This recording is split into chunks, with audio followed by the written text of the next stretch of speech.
Welcome to the Deconstructed Woman podcast, a podcast about breaking down barriers between women, exploring and sharing perspectives of each individual woman's experience, and discovering what we have in common and what makes us different. Hosted by Elisa Marie and Joji. Welcome back to the Deconstructed Woman. Today, Alyssa Marie and I are going to talk about a subject that I think is going to be well received. The name of this podcast is Women Suffering in Silence. And interestingly enough, this happened as a result of a conversation I was having at work. And I brought it up to Alyssa and I said, hey, what do you think about this? And I think Alyssa wasn't as familiar with the concept as I was. But what my coworkers and I, and this was probably a range of women ages 40 to me being the oldest at 55. And we unexpectedly just started talking about all the physical things that are going on with us. And as we were talking, we started veering into some unusual body areas like bladder issues and joking about how, if you've had a couple kids, how, women don't have any bladder control anymore and don't be doing cardio after you've had kids. And we were sort of joking around. And then we also exchanged some very helpful information. Like one of my coworkers brought in some information for me to read that she had gotten from her doctor. And so it ended up being very helpful in addition to being somewhat comedic and, like a moment around the water cooler that we're laughing.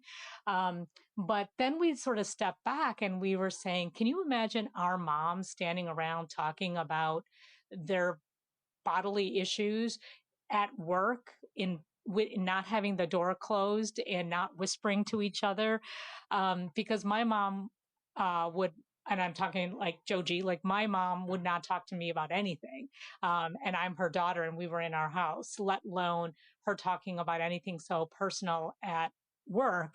And my coworkers were saying the same thing, like it's almost like all of our mothers being around the same age, maybe give or take 10 years, they are still very closed off talking about what's going on with their bodies. Whereas I know when I went through menopause, I was like asking everybody about menopause because I was like, please, somebody tell me what the trick is. How do you survive this time? And I remember when I would talk to my mom, if something was happening with her, she would get really irritated with me. Like I would bring it up almost like I was, trying to hurt her in some way or criticize her, but I was really just trying to figure out like what is going on here. And so, Alyssa, tell me what you thought of when I first introduced this topic to you. I think for me, I was curious about, the idea of women suffering in silence. And I think that it does go back to what you're describing, the idea that, a lot of things are, I think that they're becoming less and less taboo, if you will. And I think that there are more open discussions. I think that kind of branching out, not just from physical ailments, but mental illness. People are discussing that more. You see a lot more people discussing, their experiences with it, or, even in the celebrity and the media, you're just seeing more of that. I think that there's also more discussions about any phase of life where for a woman, you go through so many changes and things like from uh, really, I'm thinking like the whole gamut of being a woman, what that means. And so you go through puberty and having, menstrual cycles to childbirth and to menopause. And there's just like these large physical and emotional changes that happen. And I think that there's more discussions, but I also think that there's still a lot of room and area for us to grow, because some of those topics are still not discussed in full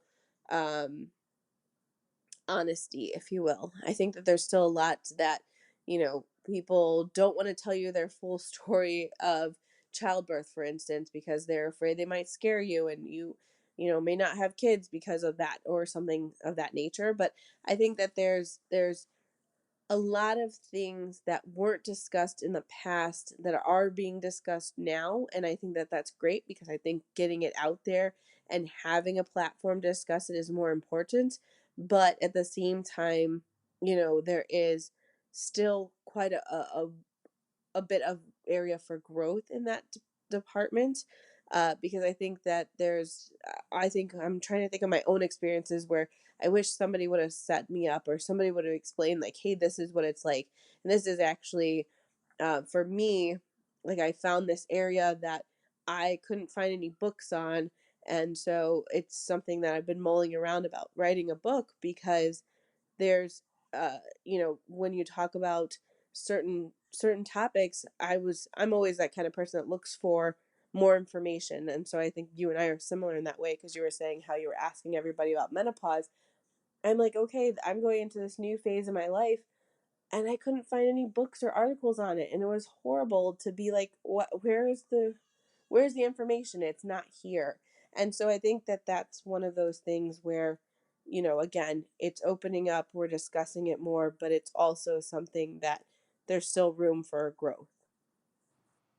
While you were talking, I was thinking about like why historically have women did they suffer in silence? And I think, uh, for somebody like me who has sort of reflected in the past, I mean, I just think about women's mental health. I mean, hysteria was coined after women who had some nervous condition, right? And I feel like even women were not in different ways that women were oppressed.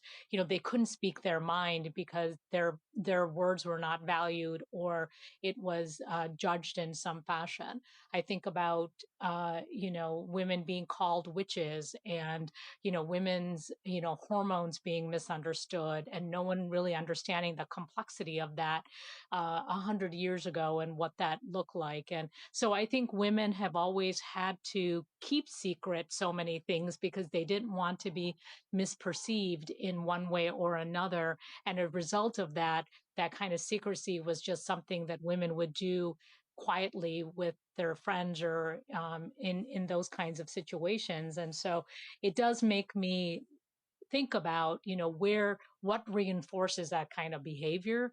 And I do think that women have never been trusted to know their own minds or understand their hormones, even understand their bodies. And we're supposed to be ashamed of and it's sort of this duality of being ashamed of your body, but yet it's also magical because you're the gender that can give birth. And so it's like on one hand we are Mother Earth, and on the other hand we're this dysfunctional group of body parts. And it's really a lot to take in when you're young and you're understanding, you're starting to figure out what it means to be a woman and going through puberty. And some girls go through puberty at a very young age, 8, 9 years old. They're developing breasts and going through their periods, whereas some people are doing it later. And so there's this full range of girls too who are going through different things at different times.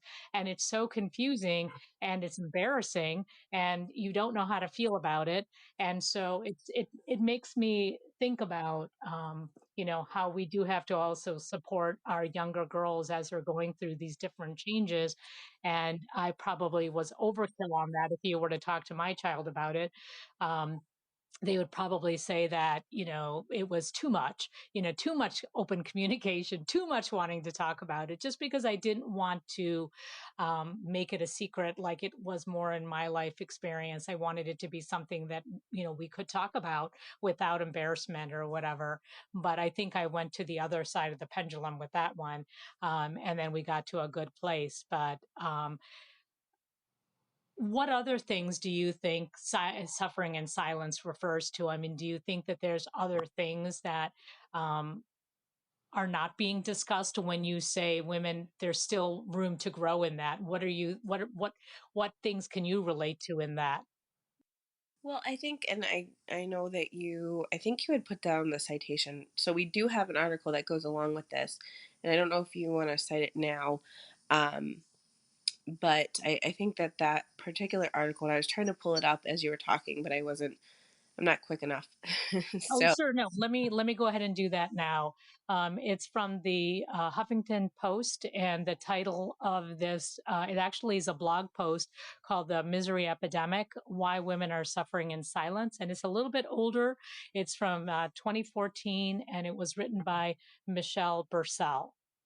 yeah, so a point that kind of came to my mind when you were talking, so you were, again, we're talking about like you're talking about like how, our bodies can be both beautiful and a mystery and those sorts of things. But I think that the point that was cited in the article that kind of stood out for me was the fact that, for so long, and I think that, I don't know if this has really changed.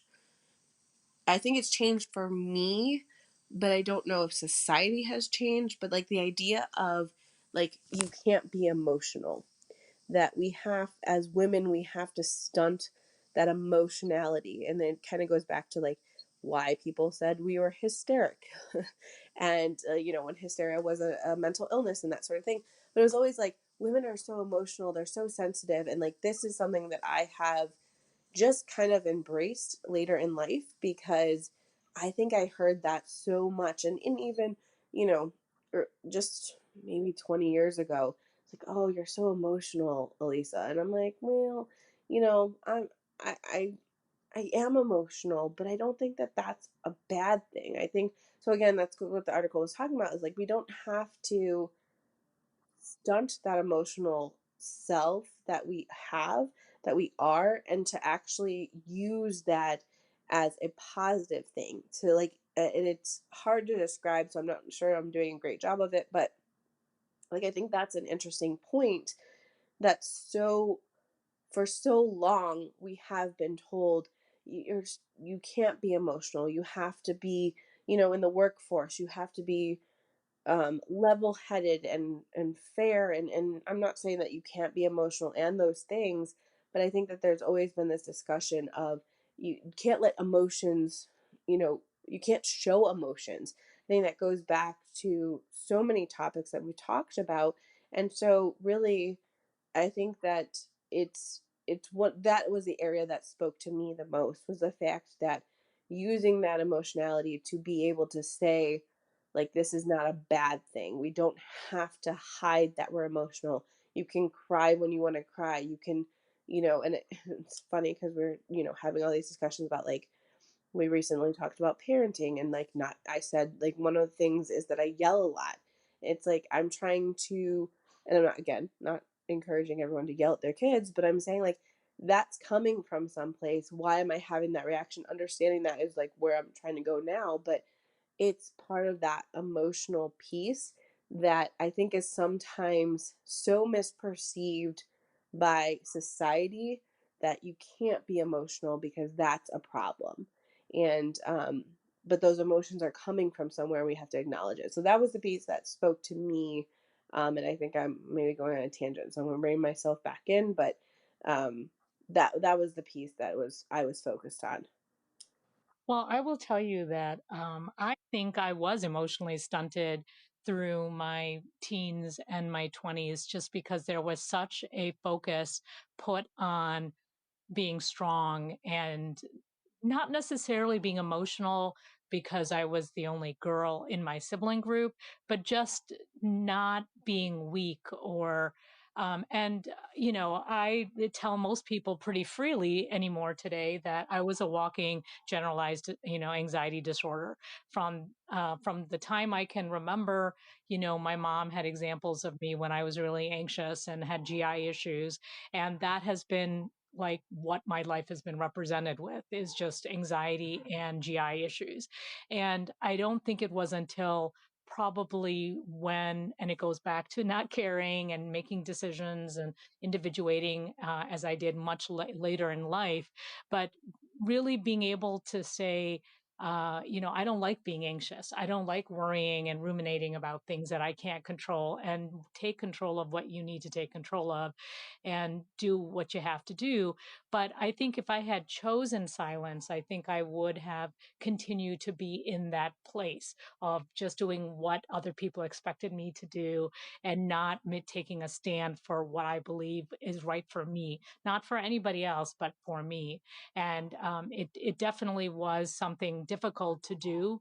But I think it does go back to turning the corner in my life and just saying, I don't think that I meant to suffer in this way.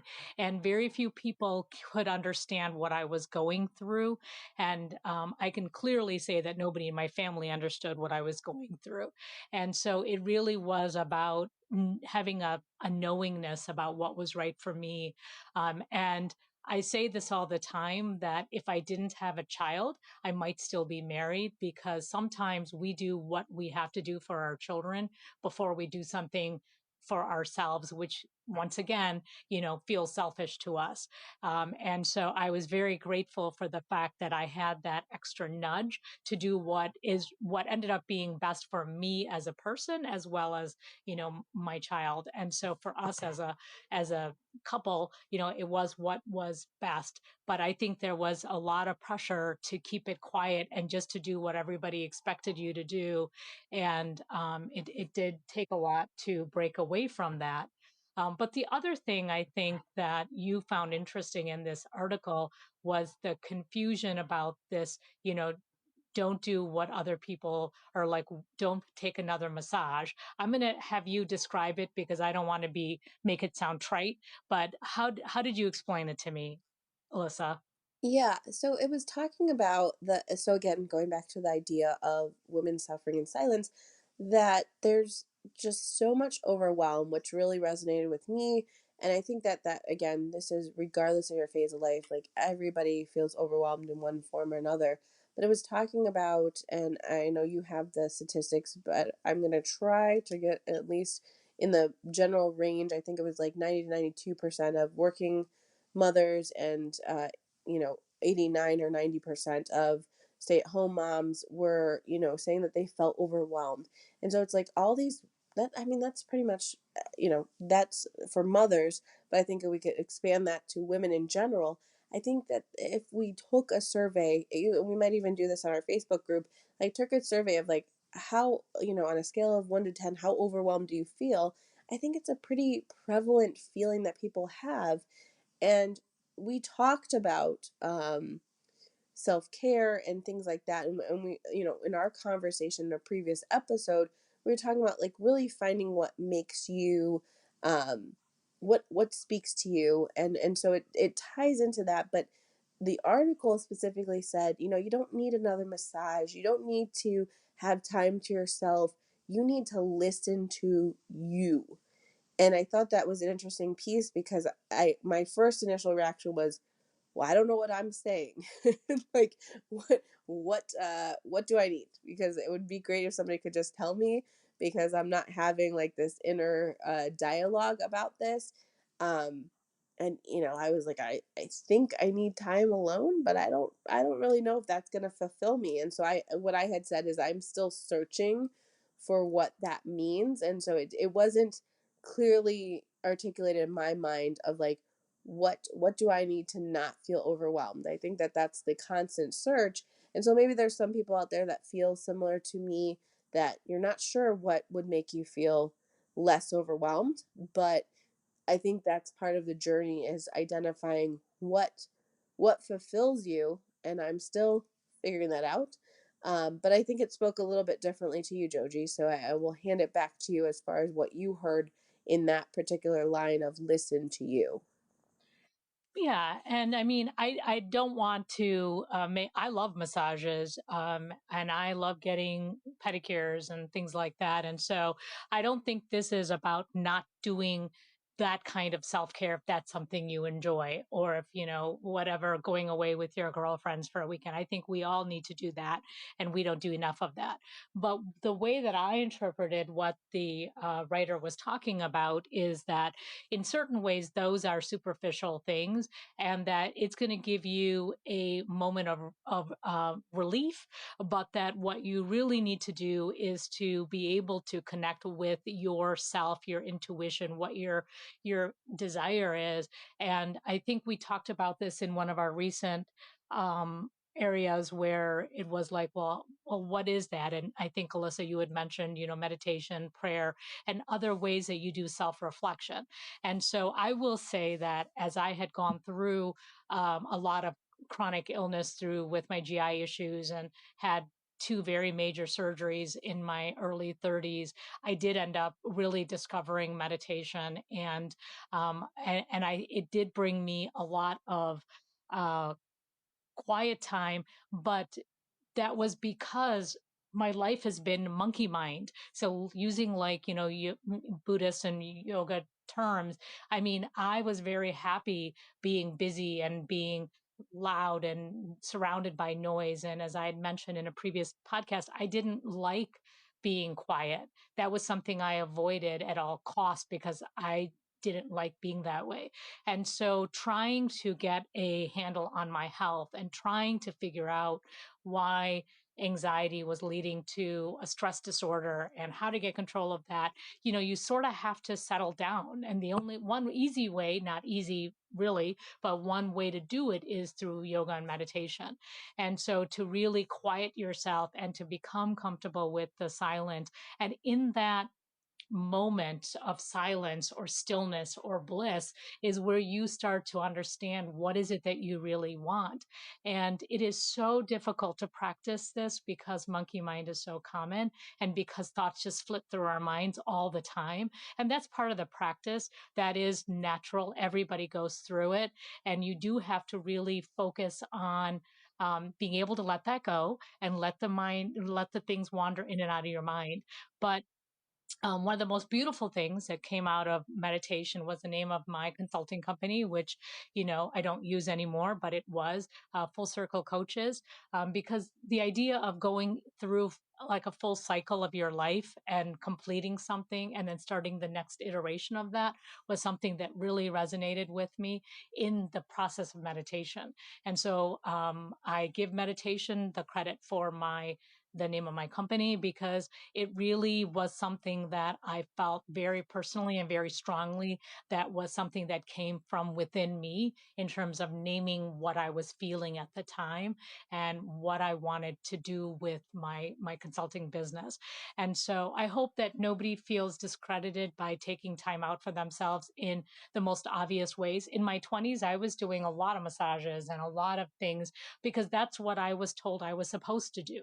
That's the way I was supposed to relax. I was supposed to get away from work. I was supposed to get away from my family and take some time for myself. And I realized that that was half the answer for me. And for some other people, maybe that is the whole answer. And maybe they do connect with their inner self. And I think that's the other thing. You got to find what works for you and what speaks to you and what recharges you. There isn't a one size fits all. And so I'm not telling anybody to not pursue those things. But I found that I didn't need to go anywhere outside of my house. I didn't need to spend hundreds of dollars traveling with my friends. I didn't need to, I love a hot stone massage, but that's not the only way that I can find that I could do progressive, muscle relaxation or do some imaging work. And that would get me to a similar place. And that was all within my control. And I could do it in 5 minutes or I could do it in 20 minutes. I could do it in my car. I could do it in my house. I could do it in a meditation space if I had that. Or I could do it in the shower when I was showering. Like there's all these different ways that you can do it. And you don't have to make an extra effort to do it outside your home or outside your financial situation. And I actually found it more freeing.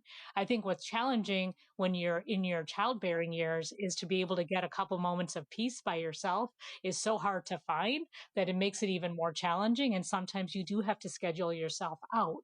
And that might be for a day or a weekend or with some friends or whatever. But you can also schedule yourself time for yourself, like, Alyssa Marie and I do when we do these podcasts. I mean, we say no to our families. We get a quiet space. We have to carve out that time. And we have to believe that our mental health and our personal growth and our time to ourselves is as important as an activity like spending time with your friends or working out, or exercising or running or whatever, you have to carve out that time. So I don't know if that makes more sense to you, Alyssa, after I've explained it. But that's the best I can do with it.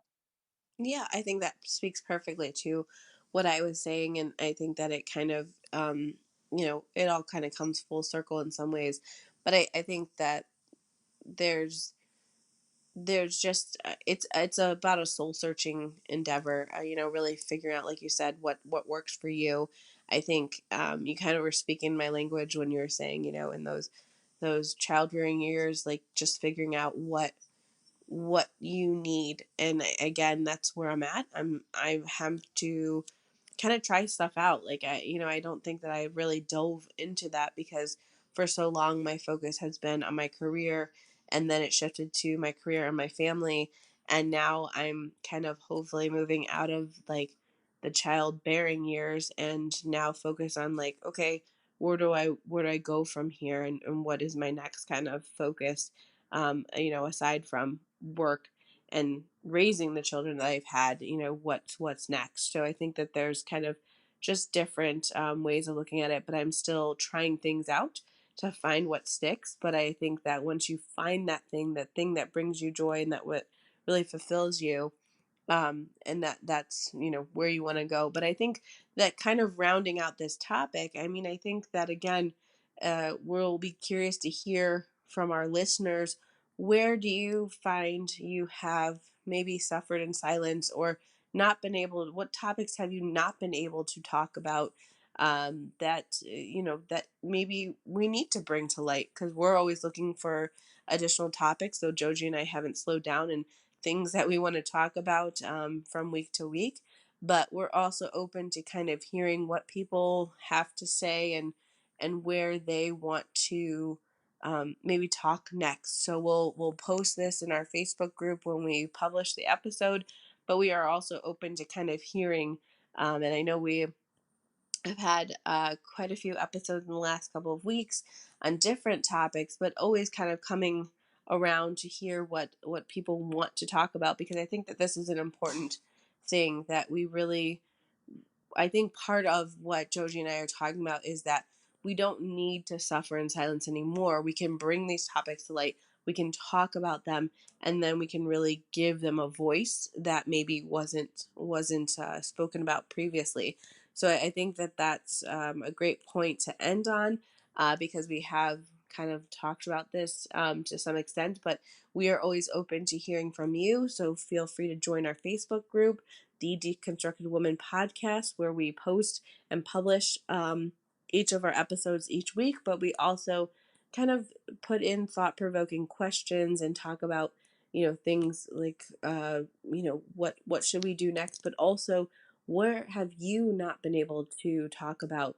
Maybe, in a group of your friends or family, like Joji was talking about, maybe your family's not as receptive, or your friend group is not really open to talking about things, but there's things that you want to kind of get out there and put out there. And we also have our email, and you can always leave us a message here on the Spotify for Podcasters website, and we're more than happy to hear from you. So until next time, I think we'll sign off here, but we appreciate you listening in, and we hope to talk soon.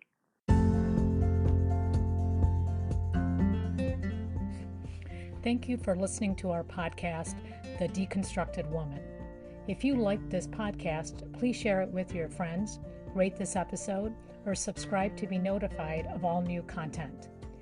We want to hear from you, our listener. Do you have thoughts on the discussions we're having? Want to share topic suggestions, or want to join us for a topic that you're passionate about? Contact us at our email address, thedeconstructedwoman@gmail.com.